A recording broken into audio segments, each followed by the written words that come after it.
Refract, for those of you who don't know, I know we have lots of customers on the call, but we have lots of other people who maybe have not heard of Refract. It's the first time you've heard of us. We're a revenue intelligence platform. Revenue intelligence meaning Refract listens to the sales conversations, the demos, the calls, the other interactions that your sales team have. It takes that content, it analyzes that content, and then it surfaces actionable insights for you and your sales team to develop both personally and as a sales team. So you get insights into what you're doing, what you could do better, what your top performers are doing, and maybe what you're not doing.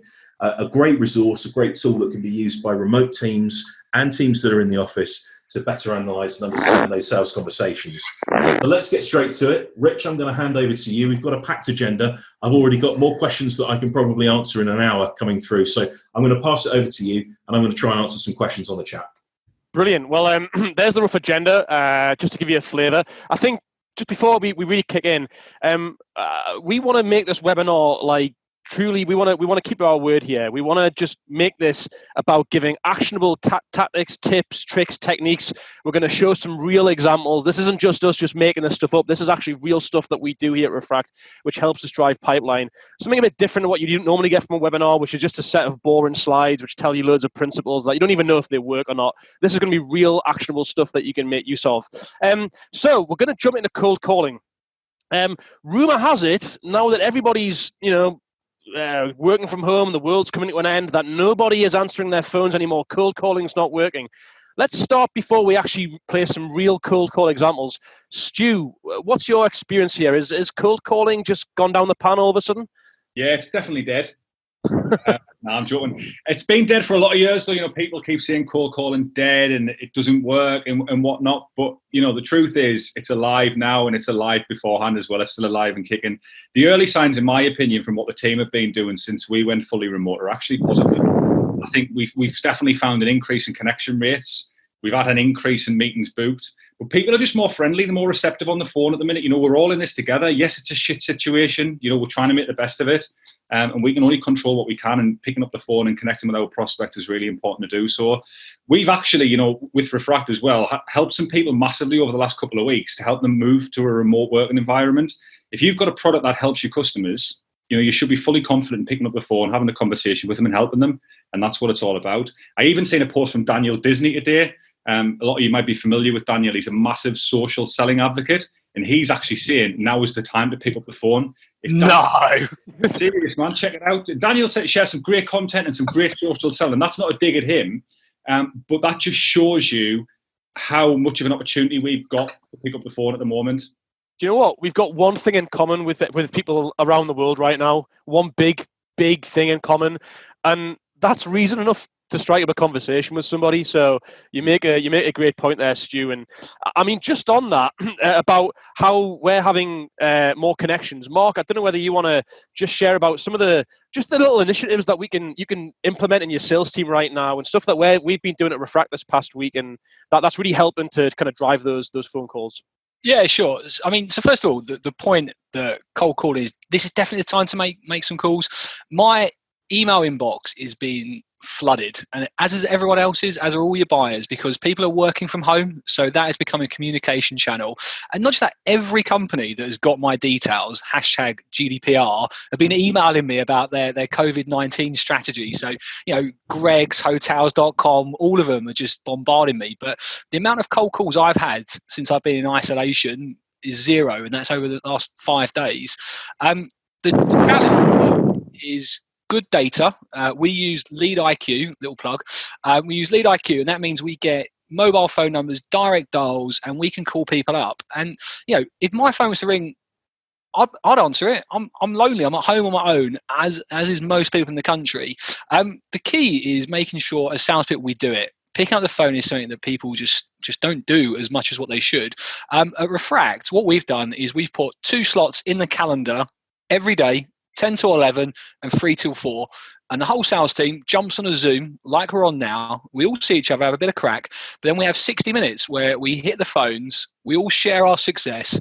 And that's our prospecting done. 2 hours a day where we're making cold calls and we're all in it together and just using what is a timely, albeit strange event is a great way to build that initial rapport and connect with people. It's so frustrating. I mean, just when I thought I wouldn't have a chance to look at you two boys much, I've seen more of you over the past week than I have in my past year. I can't get away from your faces. But definitely, I think what I like about that approach is it's actually quite funny. You got literally 8 or 9 people on a Zoom call at once, and you can kind of see people when they're actually on the phone, and you can kind of try and make them laugh and make it a bit fun. And it's we are generally seeing more meetings being booked over the phone than ever before. Even the guys at Connect and Sell have been reporting their connect rates and saying they're at an all-time high. So it's all really positive stuff on that front. If you want to stop seeing us, Rich, I'll just buy one of Matt's webcams. That is true. Where did you get the webcam from, Matt? Alibaba. All right, interesting. So we've got a question, Rich, or a couple of people have all asked about Lead IQ. I know it's what we use at Refract, but I'm curious. A couple of people just asking general feedback on using that product, and also 1 or 2 people asking about GDPR. We don't necessarily have a load of time to go into that, but Lead IQ, what's your guys' take on that? Stu, do you want to touch on that? Yeah, so the SDR team use Lead IQ predominantly. We moved across from Zoom Info to Lead IQ because it was better in the UK and it had a higher percentage of mobile numbers.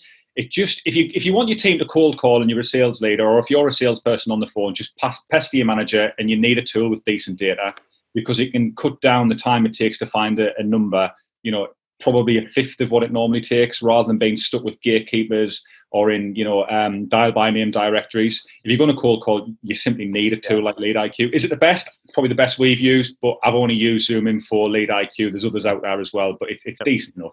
Fantastic. Another thing to do is just go through old events, like contact sheets from events that you've been to, conferences, people that you met 10 months ago. It's probably a good time to give them a call, have a chat with them. You're familiar. There's data there that's sat in your inbox ready to be used. But let's move on from that, and I just want to actually get into some of the fun stuff. Before we do, Rich, I've got one. This is going to be fun, but I'm curious to know. I'm going to launch a quick poll. Something I'm keen to do to find out who's on the webinar. You should see in your screens a poll. I want to know who's on the webinar. I want to know what kind of people are on the call. Who's on the call with us. So the question is, which of these best describes your current role? I manage a sales team. I don't manage a sales team. I have a sales quota. I train or coach salespeople. It's multiple choice, so you're going to have, potentially they could apply to every single one. I'm curious to know how many people just fill in the poll there. It should show in a second. We're close to 600 people on the webinar, so there may be a slight delay, but I'm having some coming in. So a few people are saying there's no poll. We may close it. I've had a couple of responses, but we'll see.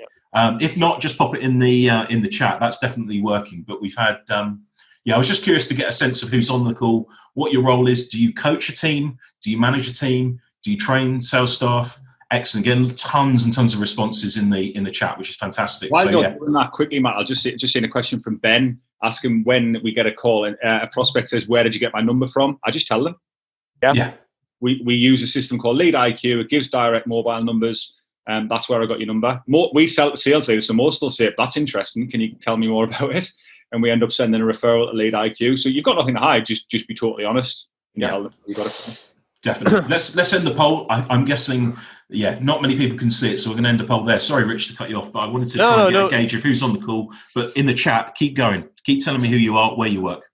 So, so let's move on to the actual some tactical tricks to use when it comes to the phone. And we're going to specifically talk about the call opening here. Now, a lot of people tell me the call opening isn't the most important part of the call. I kind of disagree with that.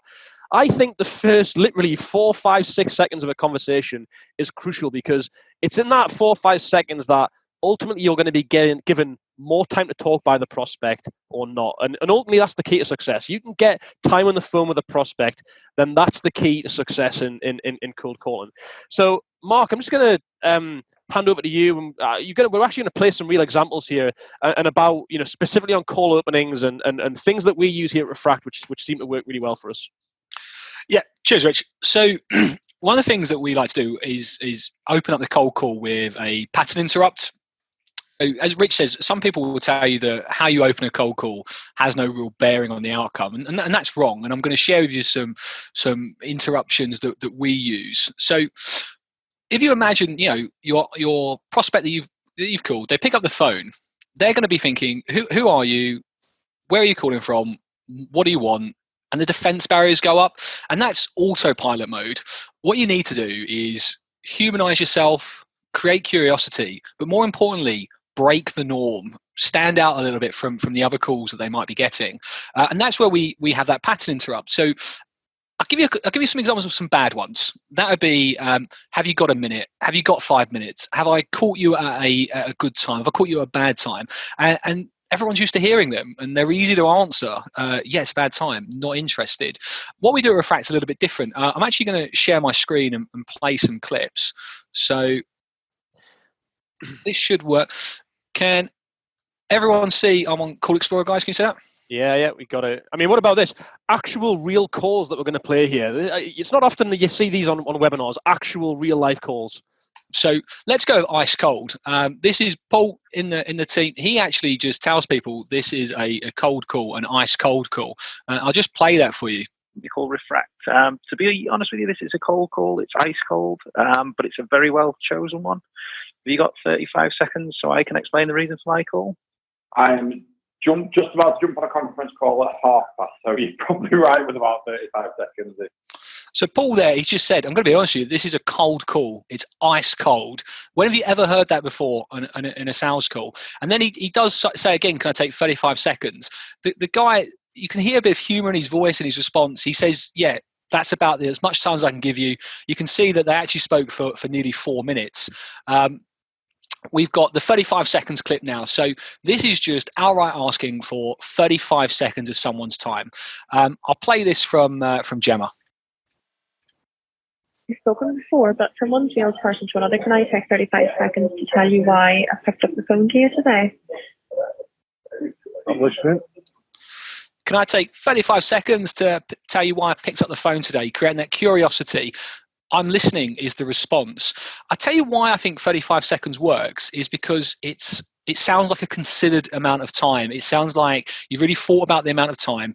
And when you have that as well with to tell you why I've chosen to call you, it does create that curiosity. Rich, let's play one where you're saying the same thing. Refract in the UK. We haven't actually spoken before, but I was hoping I could steal 35 seconds to explain why I've called today. Sure. Instant permission. They know now that you're going to take a little bit of time to give your 35 second pitch. But 35 seconds is what I prefer. It's what a lot of the team at Refract like to use. But you can play around with this. Maybe you're a bit more comfortable. You can try some different things here. I've picked out where we've asked, actually outright, do you want to hang up?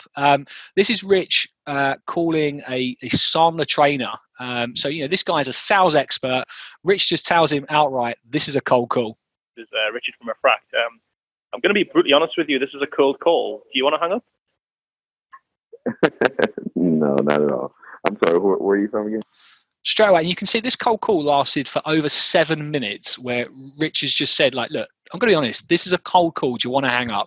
Totally different. Breaks. I think what the key is, you've got to be a bit brave to use that. But again, what happened? It was actually that the guy laughed, and it's a classic phrase in sales: if you can make them laugh, you're going to get time. And yes, maybe I kind of said it in a. You may not want to say exactly that, but certainly I think this is all about catching people off guard. It's taking people away from their normal course of action, which is this is a cold call. I'm going to tell you it's a bad time. I'm going to tell you I'm going into a meeting, and all you want them to do is just to stop, to kind of take them out of their pattern. And when you do that, their natural next step is to say, go on, you can talk more. Yeah. And I'm going to play one final clip. Stu, going to include you as well. This one is one of my favourites that we've started to use as well, where we just say, is it completely ridiculous to ask for some time? This is tough. Hi, Tuck. It's Stuart calling from Refract. Would it be ridiculous to get 35 seconds of your time? Morning. Sure. So, again, just something a little bit different there about would it be ridiculous? Now, that's the pattern interrupt. Let me just help you out a little bit more with your cold calls and how you open them up. As I say, remember, they're thinking, who are you? where are you calling from? What do you want? You need to answer those questions and humanize yourself. So my cold calls always start like this. It's Mark Akers calling from Refract. I then tell them we've not spoken before. And then I add in, from one sales professional to another, can I take 35 seconds to tell you why I've chosen to call you? And that is humanizing myself with my name, telling them where I'm calling from. I'm actually putting myself on par with them, one sales professional to another, and then I'm asking for that 35 seconds, which is a bit of a pattern interrupt. That's a really interesting approach, Mark. One sales professional to another. Would it be fair to say that anybody could just swap that sales professional to whoever it is that they sell to? Yeah, I think so. I mean, give me an example. All right, let's imagine I sell logistics solutions to logistics managers. Okay, so and someone's even said there we sell to IT experts. They sell to IT directors, but we're not IT directors. So, hi there, Mark. This is Jake. We've not spoken before, but from one IT professional to another, have you got 35 seconds to explain why I've called? You're not saying that you're an IT director. You're saying you're an IT professional. You work in the field of IT. And I think as soon as when you actually do that, people actually see you as one of their own. They actually see you as someone that is not a salesperson. They see you as someone who's expert. And you literally can, easiest trick in the book is swap out whatever target audience you sell to, an education professional, insurance professional. People automatically think, oh, this person actually knows what they're talking about. If you break it down in that call, there's a number of things that work really well. That putting yourself on par is really important, but it's almost putting them on a pedestal, but then putting yourself at that same level so you can then come across as that trusted advisor who's going to help them. But there's a number of things Mark does in that call that really helps. A lot of the things is preempting objections. He tells people who he is. He tells them the reason, he's going to tell them the reason for the call. He's really, preempting objections so people can't come back with an objection. And most people just laugh and then give you the time. So guys, a couple of people in the chat have asked, what's the conversion rate on this? How often does it work versus not? We're not going to BS people and say this is a perfect solution and it works every time. But give people a sense, on average, what are the kind of results that you guys get using this type of approach? I can tell you now, absolute confidence. Whenever I've asked someone for 35 seconds, I've always got it. All the time. People might say no, but then I still have a conversation with them. It has never let me down by humanizing myself, telling them we've not spoken before, one sales professional to another. Can I take 35 seconds? It has never stopped me. No one's ever hung up on me at that point. I'm not as good as Mark, but I'd say about 80 or 90% of the time, genuinely. Yeah, I would go with Rich. I think probably 80, 90% of the time it works. It's just different, but you've got to dare to be a little bit different. It's atypical to what most people do, and when you do that, it's just different. And most people will give you 35 seconds and hear you out. Yeah, funny. Helen May just said she's literally just had an SDR call her whilst on this webinar and use that opening statement. There's someone on this webinar who's not only learning what we're teaching them, but putting it into practice before the webinar's even finished. To someone on the webinar, that's incredible. This is the greatest webinar ever. If that is someone on the webinar, we need them. We need to see them. Yeah. Right. Awesome. I think, Stu, you mentioned objections. So let's move on to objections. And one particular objection I think we're all going to be hearing a bit more prevalently right now, and maybe for genuinely good reasons, is the objection of, now's not a good time, it's a crazy time, we're not buying tools, everything's on hold right now. I mean, do you think this is going to be more of a problem now than it has been typically? Short answer is no. I think we've all expected that it will be, and we kind of made that decision already that people are not going to buy. But at the end of the day, commercial goals, we've still got to be buying solutions, solving problems, and helping out. I think it is going to become more challenging. That's for sure. People saying, "Oh, call me back next quarter," is normally in the past been a really easy objection for us to overcome. We normally say something like, appreciate that. Is what's going to change between now and next quarter that makes it a better time? In my experience, the timing is never ideal. Something along those lines, and that works quite well most of the time. I appreciate most people are going to come back and say, Corona or COVID-19 is the reason why it's not a good time now. So we need to think a little bit different. One that works quite well for me when people give me that objection is just to come back and again be brutally honest, and come back to that objection. I normally use something like, "I appreciate that. Is that just a polite way of you telling me to get lost? Or is it a genuine reason why we should speak in next quarter?"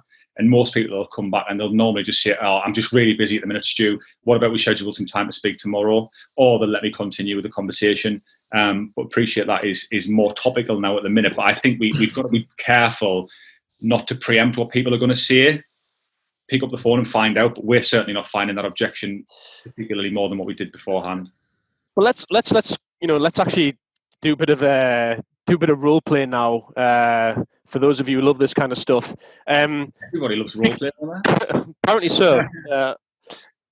But it is a real objection, and I think my experience in this is always like with this objection is all about people give you that objection because it's the easiest thing, and it's very genuine right now because of what's happening in the world. But ultimately, with those kind of objections, the key is to get them to think about the problem, take them away from the objection, and get them leaning in and thinking about the problem that you solve. When they start thinking about the problem more, they're going to think about wanting to solve it more because their first initial reaction is just, no, I haven't got time for this. So, Stu, let's imagine you're the prospect. I'll play the salesperson, and you just give me the objection. So I'm going to give you a call. Ring, ring. Hello, Stu speaking. Oh, hey there, Stu. I'm going to be brutally honest with you. This is a cold call. Do you want to hang up? Yes. No, Set myself up there, didn't I? Didn't do that in rehearsals. Thank you for not hanging up, Stu. Stu, been speaking with a lot of sales leaders recently. Obviously, they're doing a lot of changes in their world, but ultimately, the big problem they still have is the lack of visibility in the conversations that their reps are having, particularly when those reps are now going remote. And they're not actually able to understand what's happening in the sales calls they're having and where they're losing deals. I mean, are you bumming into this issue at all? Yeah, a little bit. But to be fair, it's just the way things are at the minute. There's a million and one things happening. It potentially could be of interest, but not now. Can you give me a buzz back next quarter? Stu, totally understand. It's crazy times right now, and I didn't really call you to sell you anything today. It was just to really see if we could help. I mean, let me ask you a quick question, Stu. Is it fair to say that, like many sales teams right now, your guys are starting to work from home? Yeah, we are. And obviously, there's the challenges of selling have gone up right now. Every conversation needs to count. How are you making sure that every conversation your reps are having are being executed exactly how you would like them to be? Good question. It's difficult. I try to listen to calls when I can. I manage the inside sales team, so we make a lot of calls. I listen to calls as and when I can, but honestly, probably not as much as I should. So straight away there, Stu, maybe you can talk of it as the prospect, from giving me that objection, this isn't a good time, everything's on hold, to me just starting to make you think about the problem. The conversation's opened up. I mean, did you feel when we were having that you were kind of almost wanting to carry on the conversation more than you were 20 seconds beforehand? Yeah, I think conversation's the big thing as well. It is a conversation. It's a backwards and forwards. Rich is asking me questions, getting me engaged. He's coming across as a trusted advisor. He's speaking about problems that he knows I face. Rich is mentioning problems because he speaks with sales leaders day in, day out who have these challenges. So he's mentioning that. And the truth is, it's a conversation. The other thing you'll probably have noticed, anybody who was listening, is Rich didn't really mention Refract. He hasn't mentioned what the solution does, all the shiny new features. And we're all really guilty of that as salespeople, mentioning our product and telling everybody how great it is. But it's not about that. It's about your prospect. No mention of awards that have been won, client names that we work with, promising return investment, etc. And I think that the other thing, right, when we cold call someone, the classic objections of bad time, no budget, that they are just objections that we get thrown out because their shields are up. They're still in defensive mode. Right now, we're going to get that a little bit more because it's front of mind. People are thinking about that. But what Rich done was actually took what he felt was a bad time, flipped it, and actually said, it's actually a good time to be having this conversation, despite what you might think. But it didn't feel like he was doing that. It never felt to me like it was a salesperson calling. I didn't feel any sort of commission breath being coming across there. It was very much a, we can help you. Can I ask you a couple of questions, and really turn that back, which I thought was well done. Super. So, Matt, should we move on to email? Yep, let's move on. So when it comes to email, I guess there are opportunities people are in front of their computers a lot more. They're not necessarily distracted by the day-to-day hum and the buzz of the office. So they may be more focused on their email. But on the negative, on the downside, one of the issues that you have is that people will often be sent hundreds of emails from all the different providers out there. So yes, we've got the potential to get people's attention, but how do we differentiate and stand out? And Mark, I know you've got plenty of examples of how best to do that. Well, before we get there, I just want to jump into a key kind of theme in cold emailing has been personalization. It's all about personalization. Right now, with the conditions we're in right now, I'm not sure whether just referencing someone's favorite football team on an email is enough to get them to give their attention and time to us. People are going to be as selective and precious with their time right now more than ever. And so, Stu, just a question for you. Again, your team, you run the team of SDRs here at Refract. What's your thoughts here on the balance of personalization and message, and how much thought should we be given to both of those things right now? I think the key word you said there, Rich, is balance. And it is definitely about balance. There's a place for personalization. I still think you need it, but you've got to understand what personalization, what the purpose of it is. It's to get somebody to open that email and read more. And if you can get that hook with personalization, then great, but you don't need to go overboard. You just need enough. I've been a big advocate of personalization. I still am. It still needs its place, but it's equally important to get that message right. And even if we cast our minds back that little role play we've done, the email follows a similar path.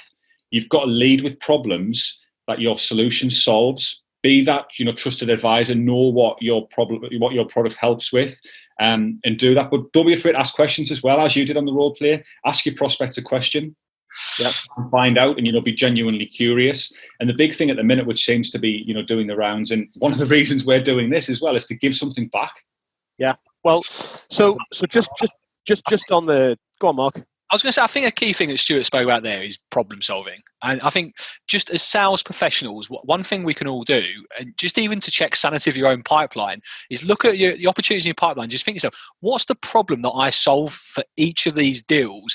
And when you think about the problem, where does it sit on their priority list? If it's not in the top 2 or 3, that deal's not coming in. Like, problems are what make people buy. And that's why it's so important on the cold calls, the emails. We've got to talk about problems and how we solve them, how we make them better, happier in their roles. And I think, that personalization just really aids that well. So we've got 2 techniques here that we're going to run through. I'll start by running through mine, and I'm going to swap over to Mark. And I think as salespeople, we're guilty from a prospecting point of view to always just be asking for the meeting, asking for the call. And right now, people, again, it's going to be hard to get that time with prospects.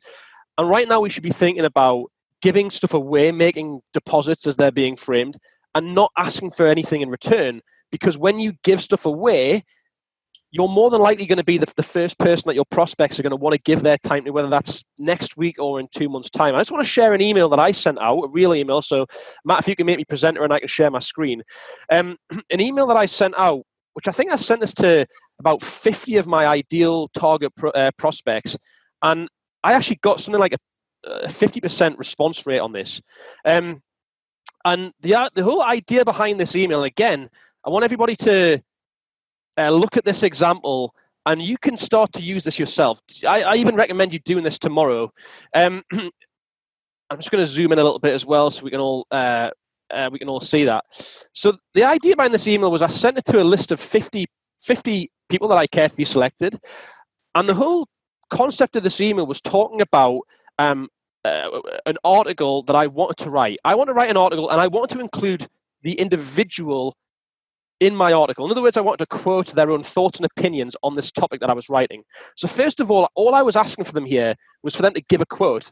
And in return of that, I'm going to give their company a plug. I'm going to give their quote publicized on our website. I'm going to give them some publicity in return. So in this example, I sent this email, as I said, about 50 individuals.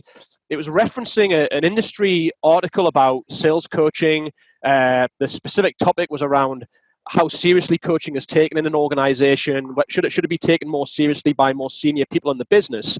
And I ended by saying, I plan to write a blog post on the topic, and I'd love to get your perspective on this, Blake. Perhaps you could give me a quote. Really intrigued to hear what you've experienced. I sent that email, as I said, to 50 people, and I believe I got about 25, 26 people booked a time in my calendar.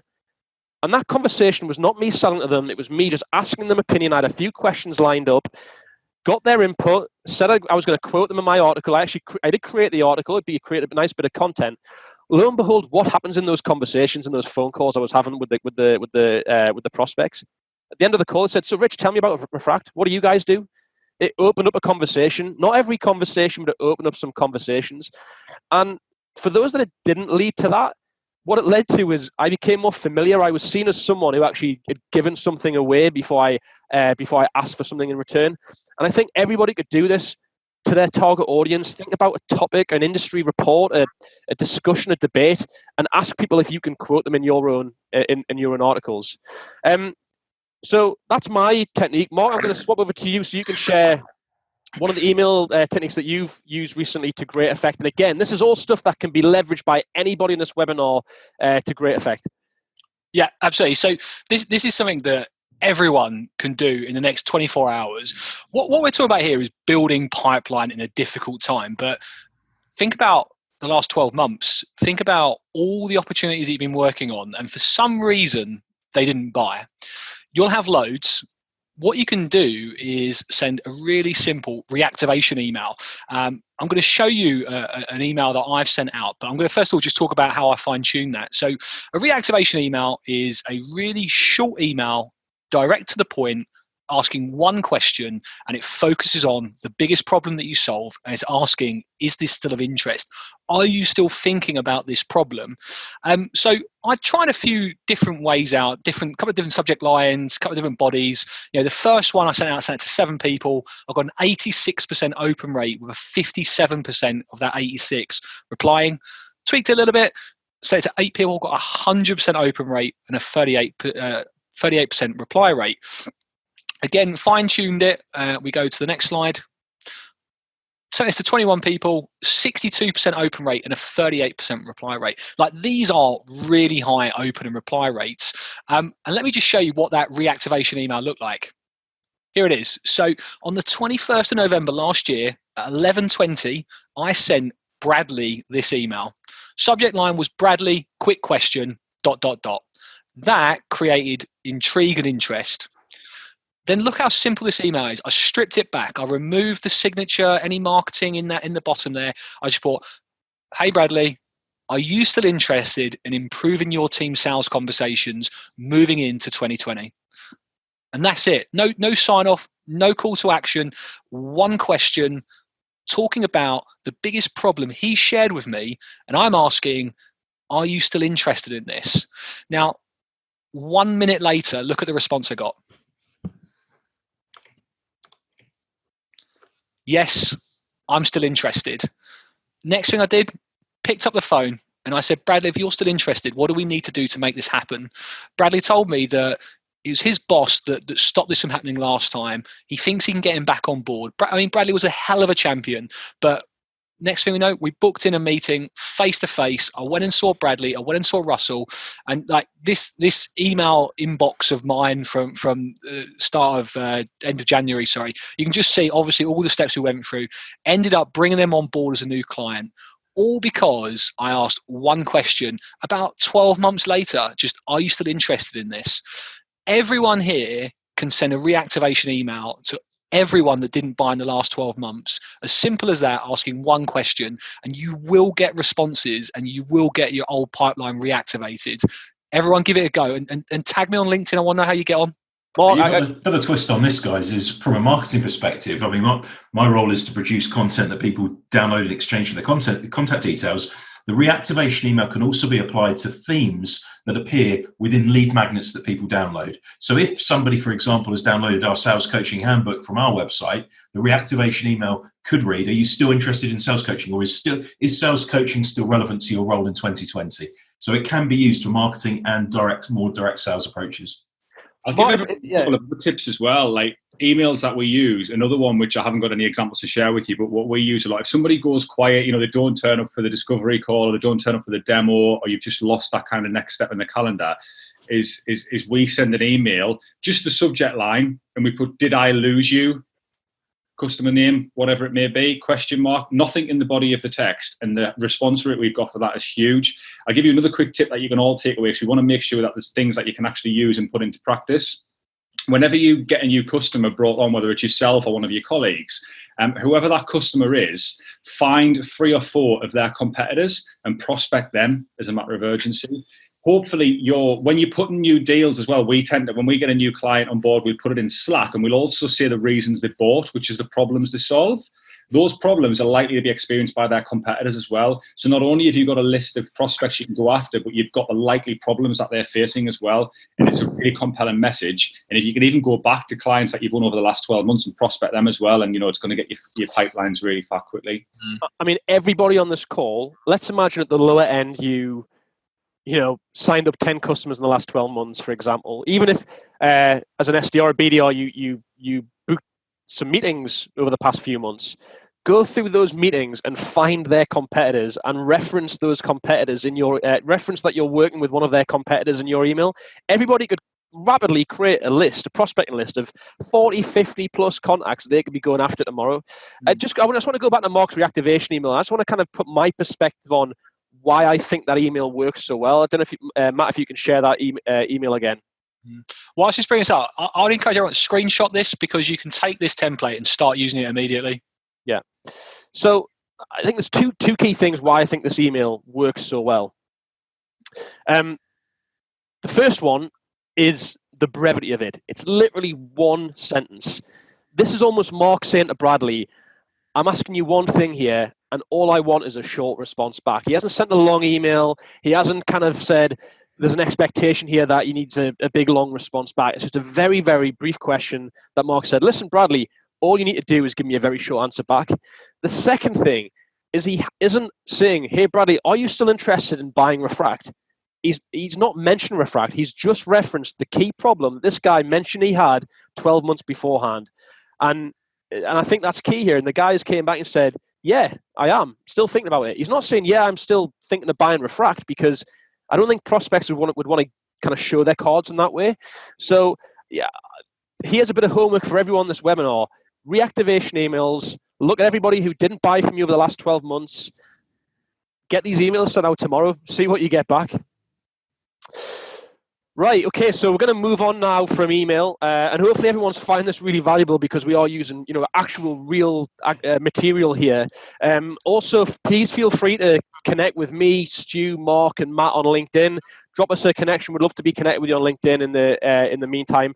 The next bit is all around how we can better find great fit prospects on social, and this is actually going to be led by Matt Heyman, the LinkedIn Google extraordinaire. So Matt, do you want to take away and share some hopefully unknown tips, hints, and insights that we use here, you use to help find great fit prospects? Yeah, I'm hoping you guys are going to really get a kick out of this. Part of my role as marketing manager at Refract is to develop new ways to find good fit prospects for the sales team to engage with. So I'm going to share 2 of my absolute gems, and I was reluctant to share them, but I'm going to share them. I think you're going to find them super, super valuable. Before we do that, Kev, our CEO, in the chat suggested that if anybody wants a selection of call recordings and snippets of call recordings, they should drop a yay in the chat. So if you haven't already done that and you'd like us to share with you, quite a few people said yay, then drop that in the chat, and we will make sure that you get some more snippets, some more excerpts from call recordings in due course. I think we may be about to crash Zoom's chat widget. There's a craving for call recordings. It certainly seems that way. That's good news for Refract, isn't it? So Isn't it just? Okay, so let's jump to it. I'm going to share 2 examples with you. I'm going to just share my screen and share two of my favorite ways to identify good fit prospects that are slightly covert, that are slightly under the radar a little bit, dare I say. A great way to find people who you're looking for. And the answer, by the way, is he's over there. So let's jump into it. So first up, LinkedIn. So in the chat widget, if we haven't crashed it already, I'd like you to put in put in Sales Nav when if you have a Sales Nav license. So anybody on the call who has a Sales Nav license and is using that product, please drop me a note in the chat widget so I can see, roughly speaking, how many. Yeah, perfect. Loads and loads of people have Sales Nav. So one of the things with SalesNav is, whilst it is hugely powerful when it comes to finding good fit prospects, with some tweaks, the impact can be elevated substantially. So the way we do this is by using what's known as Boolean strings or Boolean searches, which are more complex searches, which will ultimately give you a better fit prospect. So let me explain and let me show you what this looks like. So this would be your typical SalesNav search. So if I just load this up, at Refract, we help sales leaders get better insights into their calls and sales conversations and demos. So we naturally want to speak to sales leaders. So this might be a typical search that we might do. They're in the UK, they're working in the software industry, they have a certain headcount, all the things that you guys who are using SalesNav are probably looking for. One of the things that often gets overlooked, though, is this section up here, the keyword section. Now, sometimes if you're sort of a basic level, you may just type in something like coaching, because we as Refract want to work with people who are invested and understand the value of coaching. And that's good. It refines that list down to 800. But what we can do is, if I just jump back to this slide, by adding in these and or search queries, we can start to find even better fit prospects. So in this example, let's say we want to find somebody who in their profile has keywords that are like coaching or coach, but also include words and phrases like inside sales, discovery, training, demo, cold calling. I would take this section here, I would take this Boolean string, as we would call it, and I'm just going to paste that in. And I'm going to take that 10,000 plus list of people in the UK, and now I have 543 people. Apologies if you're on the call and you're on this list, but you get the idea. This is now lowering it and filtering it to just 543 people that fit this exact criteria. An extra tip on top of this, in my testing, I found that if you put a job title as a keyword, it will not work very well at all. Keywords, in my experience, should be used to find keywords that relate to interests or job roles, but not the job title itself. But by linking up this Boolean search, you start to really develop powerful, short, focused lists of people that you know are going to be better than if you try and fish in a pool of 10,000 people. Hopefully that's useful. That's awesome, Matt. And I think this is key, because on LinkedIn, LinkedIn's great. You've got all the little search functions and the filters. I think we tend to find as salespeople, we often just use the same filters, the same searches. We see the same people again and again coming up in our searches. I think if that resonates with people, just let us know in the chat. What this is doing is actually saying it's going to help us find people who are specifically actually become better fit prospects beyond just their job title. For example, let's imagine I'm just thinking here. Let's imagine I sell car lease packages. Just a random example. Now, who in a business is responsible for car leasing? I'd imagine it could be any number of different people. But what if you could find on their profile all the people that talk about car expenses or company cars, like stuff that LinkedIn would not normally pick up on their profile? This is excellent. This is like gold dust. If anybody right now is trying to find the very best fit prospects in times of tough conditions, this is absolutely gold dust. Matt, I know that you're going to also, what we're talking about here is people who are fortunate to have Sales Navigator. What about Google? I know that you're going to come onto that too. Yeah, so before I do that, I'm just going to cover another tip for guys who are on the call. Let's say you want to find people who are looking for recommendations. Let's say you are a CRM provider, and let's say you want to try and find people who are looking for recommendations, particularly around a CRM or a particular product. Again, to just jump back to the slide, I'm using the quotation marks here to indicate I want a specific phrase included. I'm now going to go to LinkedIn. I'm now in my search bar. I'm going to type in recommend CRM, for example. Then I'm going to navigate to content, and now I'm going to start to see people who are looking for CRMs. Hugely powerful. This is stuff I'm reluctant to share, but I think you can see this is hugely powerful. This is people that are looking for the product, but then also you want to be looking at who's liking it, who's commenting on that topic, who's also involved in that conversation. Are they potentially people who are in the market or have experience of looking for CRMs? And obviously, it's not just CRMs. It could be any type of software, it could be any type of service. Try Car LMS. leasing, to go LMS. back. Yeah. LMS. Try LMS. See what comes up. Try LMS. See what comes up. What this gives you as well, though, is timing. When you reach out to people, timing's the one thing you can't predict. When you can search for people looking for things, the timing's right. Yeah, that's the golden ticket to find and prospect.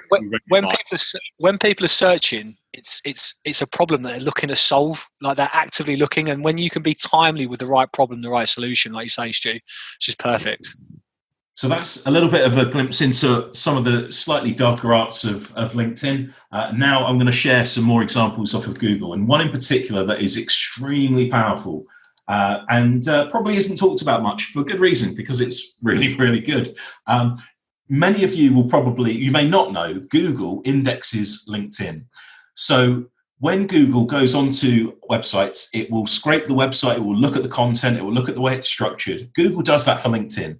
What does that mean for sales professionals? Well, it effectively means that you can search the entire LinkedIn website using the power of Google search and not necessarily LinkedIn search, which can be a little bit hit and miss. So how do we do this? The way to do this is to go to google.co.uk if you're in the UK, or google.com, wherever you're based. Go to Google. Don't try and just type it in your search bar. You want to actually go to the website.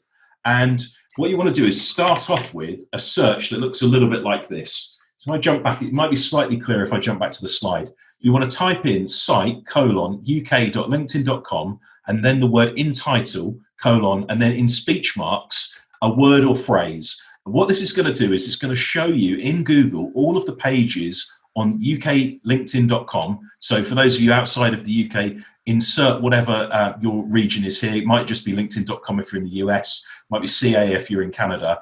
It's going to show you all of the pages on that website that have in their title, not the job title of the person, the title of the page, which coincidentally is usually their job title, the phrase sales excellence. So let's show you what that looks like if you go over to Google, site uklinkedin.com, in title sales excellence, again at Refract. We want to find people that have sales excellence in their title, because for us, that's a strong indicator that they're an exceptionally good fit for Refract, because we can infer that they're interested in improving sales, and that title gives us a sense that these people may be a very good fit.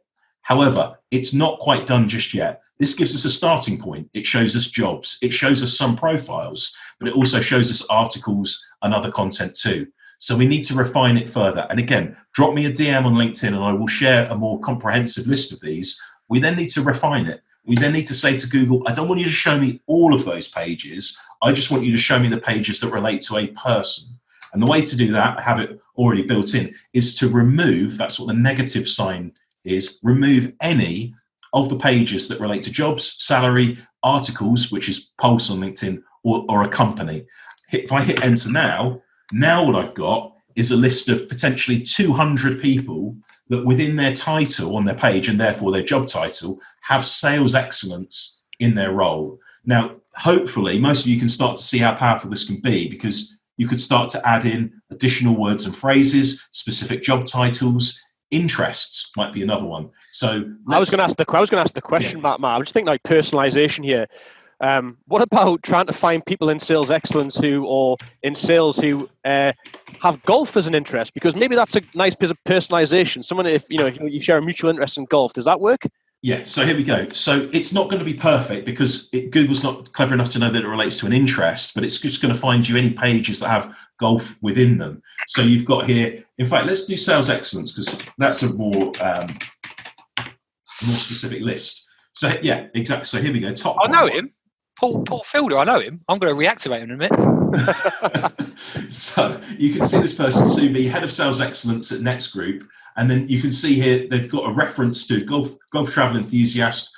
Now, this may mean that they got a recommendation from somebody. This could be that actually it was someone who recommended them had that word and phrase, but it starts to give you pointers in the right direction to find people that might be a good fit. Could be interests like, let's see, cycling maybe, could be another one. Here we go. So you've got This is the owner of a business. I mean, how specific do you want to get when it comes to outreach? I now know that Mike is the owner of a sales excellence company. He has an interest in walking, cycling, music, books, and TV. And look at this. This wasn't rehearsed. I've even got his direct dial mobile number. I mean, Mike, for me, Rich from Refract, you got 35 seconds. Please, 600 people on this webinar, do not contact Mike immediately. Do not contact him. Matt, if you could copy that into the chat. I just want to say, well, hopefully we're talking about giving away a lot of good stuff here that's helping everyone. I just got to make one little request. If you're finding this webinar valuable, if you're learning some stuff, please just do a post on LinkedIn and tag Refract, tag us, tell us that you're enjoying it. That's the only thing that we're going to ask for of people for all this good stuff that we're giving away today. And just if you can all just do that now, that would be so much really appreciated. Definitely. Yeah. I was going to say that I've had 42 people connect me on LinkedIn already. There's so many more of you guys than there is us. Connect with us all on LinkedIn, tag away. We are going to do more of these as well, so don't miss out. For sure. So that just gives you a great insight into the power of Google search on LinkedIn. And I'm just going to leave you with a little teaser for another time. site:/UKLinkedIn.com could equally be Twitter.com. I'm going to leave that with you. Have a think about that. Think about how powerful that could be. And let's move in to a bit more of a summary. Rich, back over to you. Yeah, well, I tell you what, we have got a little bit of time. It sounds like we've still got quite a lot of people on. Before we go into the summary, I did ask for some people to send in emails or calls that they wanted us to go through, and we've got a couple that we want to just go through. This is us kind of giving us our coaching on prospecting. So we've got actually quite a lot of emails sent into us. No one was brave enough to send in a call recording. Maybe that's for next time. But I've taken 2 of the emails at random, which I'm just going to share my screen, and we're going to go through these, give our feedback, thoughts. And again, these are real prospecting emails that people have sent to us. And we're going to just break these down for the next 5 minutes, and then we'll come into the special offer that we want to give away to people who have joined the webinar today. So I'm just going to share my screen. Matt, if you can just make me host again. I think you need to stop sharing as well. Yeah, you should be able to do it any second. Yeah, got it. Right. Okay. So let me just move these tools. Right, okay. So this is the first email that we got from Kevin. So this is just one chosen at random here. So Stu, I'm going to get you involved here. Someone who specializes in writing great emails. Let's tell us what you're kind of learning from the first part of Kevin's email here. Subject line, opening part of the email. What are you observing here?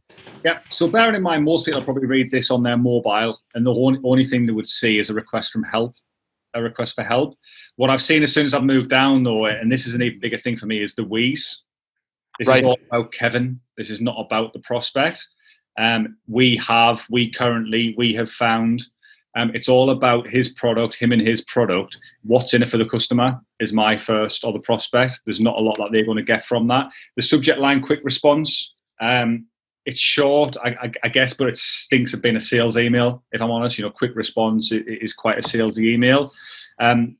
When I check an email, a quick tip that anybody can have is try and remove as many I's, me's, who, we's, and take as many of those out of the email as you can, and that'll instantly make your emails better overnight. And I would say that's the same for Kevin here. Those 3 we's back to back are things that he can remove and start talking about problems that his solution solves. He's kind of alluded to it a little bit if I look into it, the latest technology app.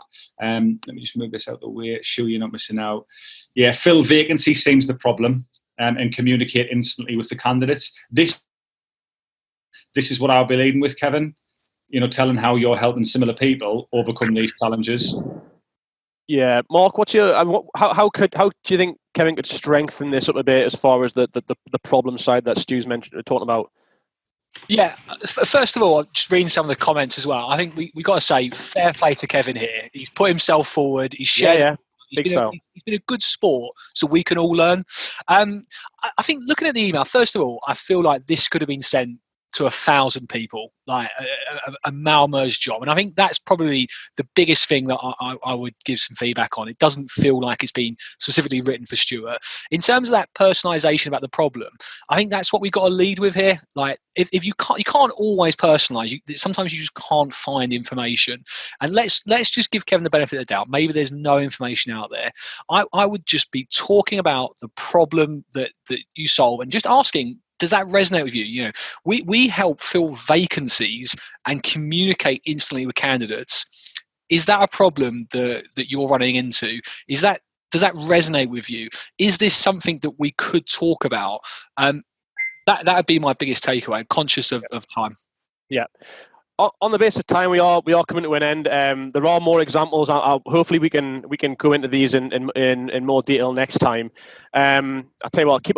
I'll keep on my slides. So, just to summarise what we've learned here. So, get to the offer, Rich. Do the offer first, I reckon. Yeah. So, this is pretty unprecedented, but we want to give something away to everybody on the webinar today. And you'll see a little link on the bottom of the screen there, Refract.ai/bootcamp. If you go to that link now and book a demo with us in the next 24 hours, what you will get in return is a 6-month license where you will get the first 3 months of that license completely free. We don't do free trials here at Refract, but we're here we want to help the community, especially in times when things are a bit tricky, a bit uncertain. We think we've got a lot of value to help sales teams at this time from helping them succeed in conversations, helping them have better conversations, sharing best practice across the team, really making sure every conversation counts. So this is really a great time to be looking at technology like Refract, and we want to give you the first 3 months of a 6-month license absolutely free. All you need to do is go to that link on the screen that you see there, Refract.ai/bootcamp, book a demo in the next 24 hours, and that's our kind offer to you. So just to finalize, hopefully, this has been really valuable. We are actually thinking about doing another one of these next Thursday at the same time. We've got so much more to share. We've had to be very selective about the specific things we want to talk about. There's so much more tips, tricks, techniques, tactics that we can share. So for anybody who maybe you've had enough of us and sick of the sight of us, and but maybe you want more. And if that's so, please put in the chat comments more, please. The word more, MORE, just to give us a bit of make us love ourselves a bit more.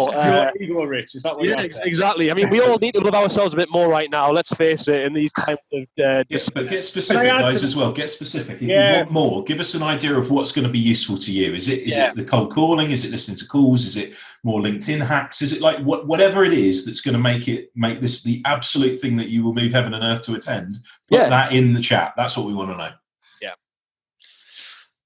Yeah, I think we saw Danny there. He's going to join just because he loves listening to our accents. I'm going to assume that's mine and Stu's and maybe not Mark's, but there you go. You do get used to it, everybody, eventually. As long as you can understand us, that's all right.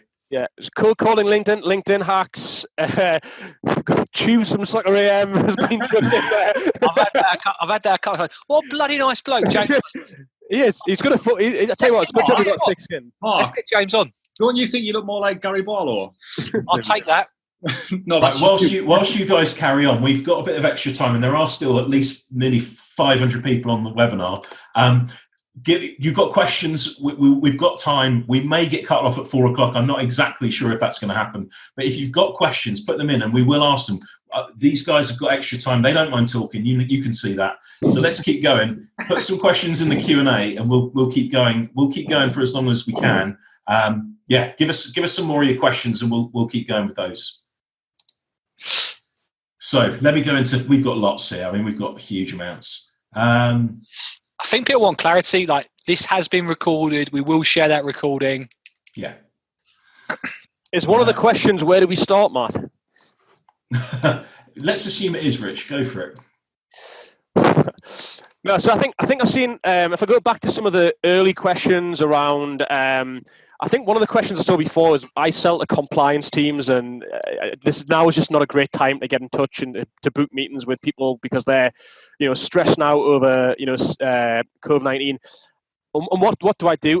I think just being brutally honest there, this might not be the best time in the world for your prospects. At least might not be the best time to be booking meetings. Think of ways that you can help those people, add value, become familiar. This might all have kind of eased off for the next 2 to 3 weeks. Think about the approach that I took where I'm emailing people to ask for their opinion, maybe asking them to contribute to an article about the impact of coronavirus on their world. And again, this is just about that whole deposits, not withdrawals. Maybe now isn't the time to be having a conversation about, selling your software, a solution or product. And maybe it is about thinking of new ways that you can just say that you're giving stuff away, getting them involved, and you will be top of mind, and they're going to be more open to talking to you, and whenever that may be. I've got a question. Sorry, go on, Stu. Yeah, I'll just pick up Neil's question. I did run out of wallpaper. It's from Laura. Excellent. Keeping it on topic as always. I've got no chance of getting any more, mate. So yes, we did. Aidan, quick question, guys. How do you get past a gatekeeper? Any quick tips there? Yeah, so I would actually ask the gatekeeper if it's something they can help with. So gatekeeper says, "What's the call regarding?" I would say it's about helping Stu improve the outcome of his team sales calls. Is that something you could help me with? They always say no, and they always confirm that either I need to speak with Stuart or actually someone else. Gatekeepers are friends, though. You've got to treat them well and just ask direct questions. I've never met a friendly gatekeeper. That's a big myth. Yeah. No, you know what I mean. Like treat them friendly. The best solution to that is just to bypass them if you can and get straight to the decision maker. So if you've got a tool like Lead IQ with somebody's mobile number, we need to get paid by Lead IQ here. We do, yeah. So another question, guys. This is something I think a lot of people on the call are going to probably resonate with. So Katie asks, I'm quite new to sales and sometimes get the fear when calling and lose confidence picking up the phone to do outbound calls. So she sounds like she's either junior or she's not been doing it very long, especially working from home and being alone at the minute with what's going on. Do you have any tips for Katie? Somebody who's working from home, it becomes maybe a little bit easier to take the foot off the gas a little bit and maybe not do as many calls as you maybe should. So do we, Katie. So do we. Yeah. The fear never really goes away. Certainly the first call of the day, sometimes you feel a little bit rusty and you feel a bit useless. You've just got to get yourself over that, push through it, make the call, and get past it. And once you do that, it's a lot easier. That being said, there's definitely tips. I think working from home makes it easier. You're not in a busy office where everybody's, listening into your calls. You can just block yourself off and sit on the settee comfortable and make the call. But make sure you're prepared. If you've got some of the nuggets that we use today, a lot of people don't know what to say. But if you've got a little bit of a script or a little bit of an approach, make sure you've got that at hand and then use that to make it far easier. If you've got a colleague, Katie, just like me and Stu did before, we cold call every day. And it's sometimes the first 2 or 3 of the day are a bit rusty, but practice with your colleague, like me and Stu did. It's amazing when you practice, you kind of the rust just comes off. And just if you've got a colleague, they may be working from home, and just say, "Here, for the first 30 minutes today, do you want to just do some practice cold calls?" And then say, "Right, can we just promise to each other over the next hour that we're going to just call and we'll make ourselves accountable to each other. We'll keep a tally of how many calls we've done. Get people in your world will be in your team will be facing the same sorts of concerns and anxiety, and it's just important. Once you practice, you kind of team up and buddy up with somebody. You're in it together, and you can really kind of shake off those nerves. Katie, I'll give Katie the 2 of the best bits of advice I've ever had in my sales career as well. First one is, if you can pick up the phone and have a conversation, you can make anything happen for yourself. So just try and get comfortable doing that. And the second one really complements that, is stop caring about the outcome. I know, Stu, you've posted a lot about that on LinkedIn. When you pick up the phone, don't worry about the outcome. You're just speaking to someone else that has the same life as you in terms of what they're trying to achieve. They've got jobs to do. Don't worry about the outcome. Just relax, and you'll have a far better time on the phone. And working from home is a perfect time now to start fine-tuning the comfort of your own home to making cold calls. Put a bit of background music on. Put a bit of background music, upbeat background music. It's not so loud that the prospects are going to hear, but something that just kind of gets you more kind of fired up than just sat in absolute silence. Building on Mark's point, though, that's a really good point. And sometimes we've actually done, had power hours where we've gone for no. We've set the outcome to say that as many no's as we can get, and it just takes the outcome out of it, and it's less important. So you've got less call reluctance when you do that. So it's a really good point about caring less about the outcome. So golden hours. Another couple of questions. A couple of people endorsing the question. Why do you do them, Stu? Maybe this is best for you because you're managing the SDR team there. Why do you do them when you do them, and what's the thought process behind that? Yeah, so it's kind of tested. We get better responses in those hours, but also we sell to the US and the UK. So in the morning we can hit the UK, and then in the afternoon we can hit the US, predominantly East Coast, but 3 to 4 minute means we can get some West Coast prospecting done as well. And how do you, so we do prospecting days. Give us a sense of what a prospecting day might look like. Because I know, because you're going to do a virtual one soon, but what does a prospecting day typically look like at Refract? Yeah, so prospecting day we do at least once a month. It's the responsibility of somebody within the team to organise that. We change that by a rota every month, so somebody else runs it, and they take ownership of it. We give them a budget where they can buy some little incentives and prizes, and we have some games, a little bit of a laugh, a carry on, and a joke. But we all essentially hit the phones for a day. Prospecting, really, dialing call after call. There's a winner who gets a prize overall, which is normally a bottle of something, some variety, and little prizes throughout the day. It's really good. It brings the team together. There's camaraderie. We get some unbelievable results from prospecting day. It's nearly killed Mark on a couple of occasions, but we get some awesome on it. I'm going to just drop into the chat a link to a blog that I wrote about prospecting days. So I wrote this, it's on the Refract website, but here's a quick link, just got in now, about how we run those prospecting days. And Russell, no, we don't do steak knives. It's a good idea though. I wouldn't mind if it was steak knives. You got time for one more question, Matt? Yep. So we've had a few people ask about the reactivation email. So the one that Mark sent, but to somebody he'd already spoken to. A couple of people have asked, would that work for cold prospecting?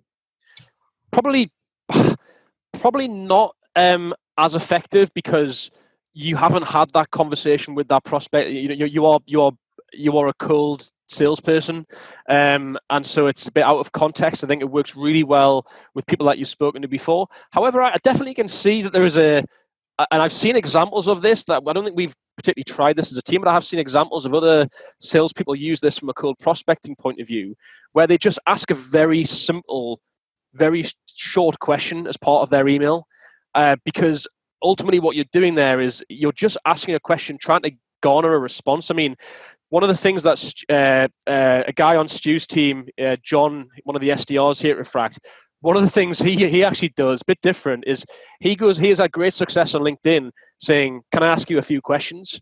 to a prospect. That's how he opens the conversation, and it's amazing how many people respond to it. Yeah, sure, because they're kind of curious. They're like, questions? What about? And look, before he knows it, John has got them in a conversation, and ultimately, that's all that prospecting really is, isn't it? It's about trying to open and generate conversations. That's really the key to it all. That's what you're trying to do, and that is a good tip. John will probably not be too happy that Rich has shared that with everybody, but it's a really powerful tip. It works so well, and the amount of positive replies he gets from that, both people replying to that, but also saying this is a great, refreshing prospecting technique, John. But that leads up to something itself. You've got to try new things as well. What we're telling you is what we're working on at the moment, but that's not to say we won't be trying different things and trying new techniques. You've got to keep it fresh. I think that's a good point, Stu. A lot of people are asking about how does the pattern interrupts we spoke about vary industry to industry. Ben Nash has just mentioned that. The reality is we don't know. We don't work in every industry. We can only share what's working for us. But try it. I think the most important thing though is you've got to be comfortable saying it. So that asking, this is a cold call, do you want to hang up? Some people just are not comfortable with that. You've got to come across confident and comfortable. Find your own pattern interrupt. I personally never steer away from 35 seconds unless we're all on a prospecting day and trying out different things and going for no, etc. I stick with what works for me, as I know you guys do as well. Yeah, I think to Ben's point as well, definitely, I totally agree with you. Try things. What we haven't touched on, which is equally important, is the delivery. And that goes back to Rich's point, practice, get comfortable delivering that so it rolls off the tongue and it's short and snappy. And that's really just as important. It's just as important how you say it is what you actually say sometimes. Best way to do that as well, though, record your calls and listen back to them. Like, hear what your prospects actually hear. Like, the recording calls is just a fundamental thing that everybody should be doing. Yeah. And if that just taking that example of me saying, do you want a cold call, do you want to hang up? I was able to share that recording with other people on the team. People could hear the success of it. They could start to replicate. If I just told someone I'd done that, nobody would have believed me, and they wouldn't have put that into practice. They wouldn't have given it a go. And that's the beauty of being able to share this knowledge around the team where everyone wins. I'm conscious of time. Like, we're 10 past. We've still got over 200 people on the webinar. Like, this is amazing. I'm good. How many of them are asleep on the sofa? That's the question. How many are actually there? I'm good to answer some more questions. And I've had, I don't know about you guys, over 100 people connect on LinkedIn now as well. Some posts are going. Amazing. This has been so good. I've really enjoyed it, and hopefully this has put a bit of a a bit of a smile on people's faces if you know, or maybe you think our crack's absolutely awful. We've had some really positive comments, guys. I think this is hit the nail on the head at a time when people are looking for just a little bit of light relief and something that they can start to implement. We've got a question that did come in around the 35-second open mark that you talked about. What do you do if they just say no, straight out no? So genuinely, I've not had that, but I'd go, okay, let's do 15 seconds. I would try and have a bit of a laugh with that. I personally, 25. Yeah, I would just throw it back. 25. The end of the day, you're either onto a no.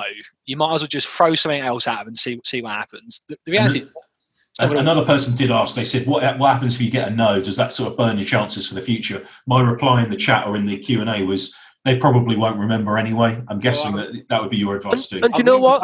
I'll ring them back in 2 weeks with a different call opening. Yeah. Here we are. And do you know what? Not every person wants to talk to you. If everybody wanted to talk to us, then we'd all be rich and laughing our heads off. But I think that's the key message I want to get across here is that we have not got all the answers. You know, these aren't all silver bullets. We still like to learn a lot. We learn this stuff every day. We live and breathe, and we test things out. That's what we do here at Refract. But it's never going to work for every single person we talk to. But unless you try it, you'll never actually know. Yeah, I think just to really echo, though, there's still over 200 people here. We are going to do one of these again next week. Do comment what you want us to cover in the next webinar. You know, we can play more cool clips. We can talk through more objections. We'd love to get people to join as well. I've seen a few requests for live calls. So live call sounds great. The challenge we'll have is we're going to be connecting with someone live and broadcasting that call. I don't know if we'll be able to do that. We'll check it out, see where we stand with that. If legally and whatnot we can do it, then I'm not opposed. If not, we can play real calls from Refract that we have made, like we have done today, but more of the call. Yeah. Or maybe we can just do half of they can't hear the prospect. I don't know. We'll have a think, but we'll try and sort something out if we can, because I'm not opposed to that. If, you know, I like to know everybody can back up what they say. Yeah, got one voicemail tips. I mean, that's a great one for us to maybe cover in the next webinar. I think I've seen one, Matt, maybe one for you around best practice on lead magnets. That's more the kind of a marketing angle. Tip while somebody's on the line, if you ring somebody, we found success with this recently. If they're still online, and it's a quick tip to take away, is what we call a double tap. So if you ring somebody, don't necessarily leave a voicemail, just ring them straight back. It's apparently quite a big thing in America where people don't answer the phone the first time, but if you ring back second, they will. Yeah, got LinkedIn messaging. I've got some great stuff I can share there. Stuff that's worked really well for me in the past.